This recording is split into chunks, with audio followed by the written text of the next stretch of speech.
We're back. Welcome to season 2 of Going Beyond Spaces with Gala.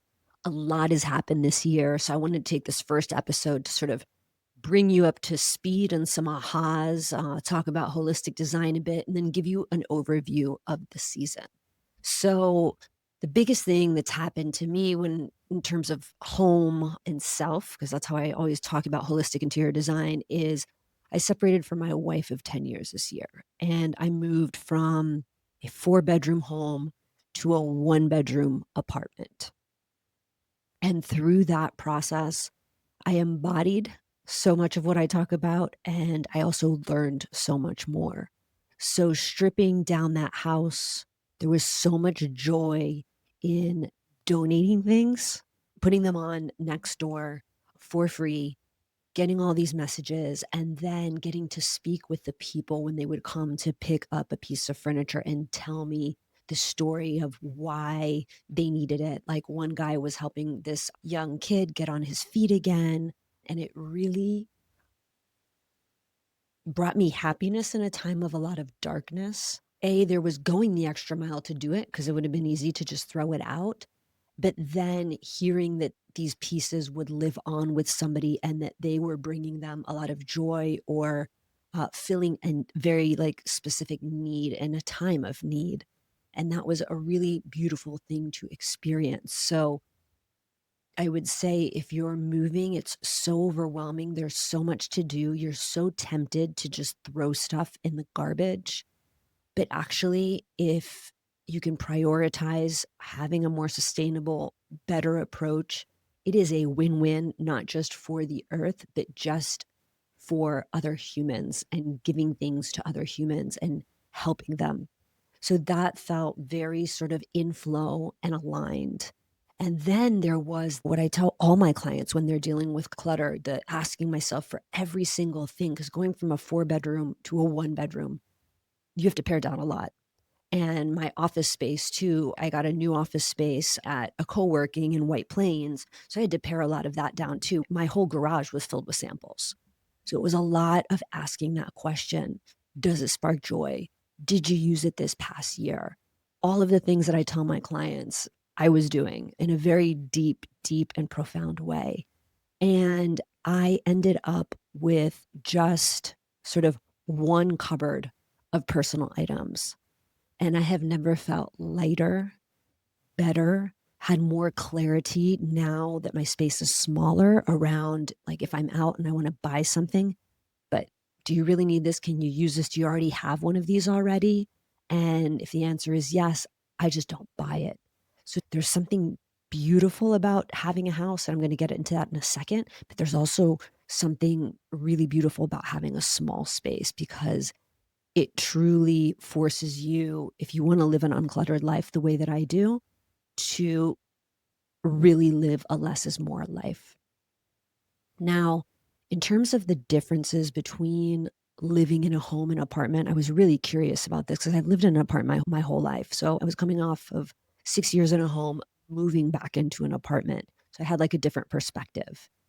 And I think what I'll say is where I'm at in my life now, a really difficult, dark moment, being in a building, in a rental that there's not a lot of stress because something happens, you call the super, but just being around people, those small conversations in the hallway, in the elevator, the neighbors getting together, that sense of community for what was happening to me at that moment in my life.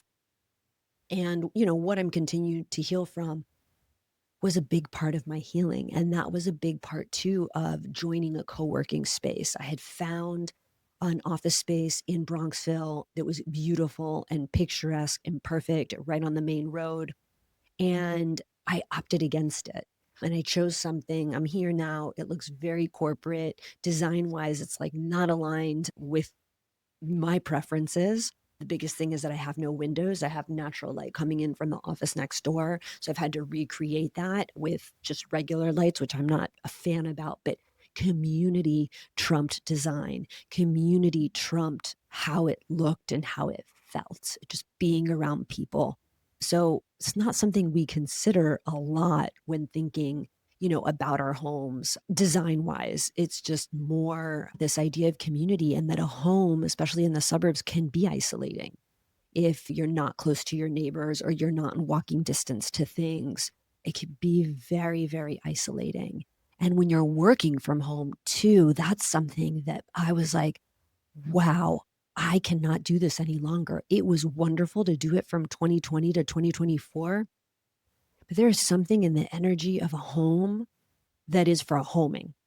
Every now and then, yes, I'll work from home, but I really am enjoying getting dressed, going to the office, talking with other people. It has energized me, and I think it's made me work better. That also could have just been the energy of the home. I had talked about this previously, that we designed it in like a very sort of chill, zen way. So there are ways, I think, to bring some of that energy into the home if you're working from home all the time. But this is really suiting me. And I think it's important to not just go through life, as I say, with the blinders on when it comes to our spaces and how they make us feel, but really think about, how does this home make me feel? Would I be better in an apartment around other people? Does this home make me buy more things because I have to fill up more space? Do I want to live a more simpler life? All of these are really deep and wonderful questions to ask yourself, and not go through life with the blinders on. And sometimes events happen in your life that force you to ask these questions, which is what happened in my case. But with all things that we sort of label bad, there's always a good learning, and there's always something you can take from it. So that is my personal life. I'm happy to see that holistic interior design and wellness real estate continues to grow in terms of like all of the wellness categories. It's a huge category. So I'm super excited about that. And one of the things I've been playing around with, I still apply my 12-step methodology, the Beyond Spaces methodology that I talked to you about in season 1. But one thing I'm just simply thinking about, and as I work with clients and through the questions that I ask and the things that I see, is truly just designing for mind, body, and soul. Like at the bare sort of, if I had to narrow it all down, it truly is designing for mind, body, and soul. And the biggest part about that, I think, is just asking these deeper sort of questions that isn't just, what's your favorite color? And how do you like to entertain? But it's like, what was your child home like that you grew up in? What did you like about it? What did you hate about it? Were your parents messy? Were they not? Do you have anxiety? Do you sleep well? How does being in the home make you feel? Do you want to be outside all of the time? Just a bunch of these sort of like deeper questions that open conversations to deeper levels, and then allow us to design in a much more deeper and profound way that truly supports the whole being, with a capital B, as I like to say. So if we got rid of my methodology and all of the 12 steps and everything, that's what I would say it's about. Of course, Feng Shui and understanding how shapes and colors and things affect us is a big part of it. But just this idea of, damn, we can go so much deeper, and so much is taken for granted in our spaces that we can optimize and make better and better. So, what do we expect on this season? There is another check in with my former Beyond Spaces client, Brenda, who was struggling with clutter. And we had made some connections about her identity as a school teacher and the pieces that she was holding on to, as well as her identity as a Latin woman, and what the dining room table signified. So I check in with her again. As always, it is a really funny conversation because Brenda's just like the bomb.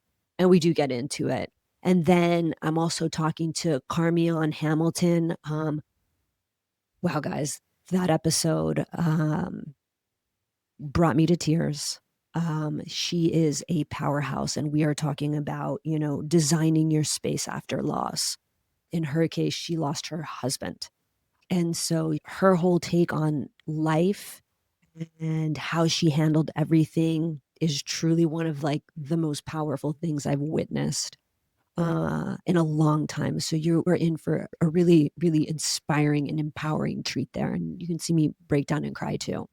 Um, and sometimes when you go through divorce and separation, that grief comes out at the randomest times. And it came out in that episode. So I shared that with you. And then I'm going to finally get to sit down with a classical feng shui practitioner and discuss the differences between classical and modern feng shui. And why did I want to do that? I learned modern feng shui.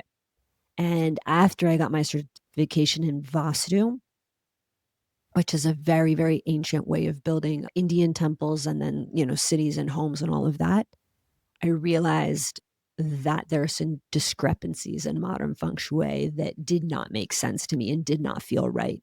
So I wanted to sit down with somebody that practices it classically and talk about the differences and why, when you're working with a feng shui practitioner, you may want to choose somebody that has a more classical approach versus modern. It also showed me, hey, I have another certification to get, because this is the real deal, and I am all about the real deal. Not to say that there aren't aspects of modern feng shui that are not beneficial. I use them. I always say this, that feng shui has given me sort of a language to decode the physical world. So I am not poo-pooing it at all. But I do think it's important when you're hiring somebody to know what those differences are and know what's going to work better for you. So I wanted to shed some light on that. And then lastly, sort of bonus episode, I am finally sitting down with my best friend Hassani, who is a amazing holistic intuitive coach, shamanic practitioner, and she is breaking down the ways that interior designers can possibly be triggering their clients without even knowing it. So this is for all those designers where you have a great client, all of a sudden they turn on you and you don't know why. It is sort of mind opening. I know about triggers and I know when like you trigger somebody that is not about you and it's, you don't take it personal, but I had never sort of applied it to work. And this all stemmed from a year or two ago. I had a client sort of just turn on me out of nowhere. And I called Hassani and she broke it down. And I was like, okay, we need to bring this to the podcast. There are so many interior designers that I network with, and I check in, how are you?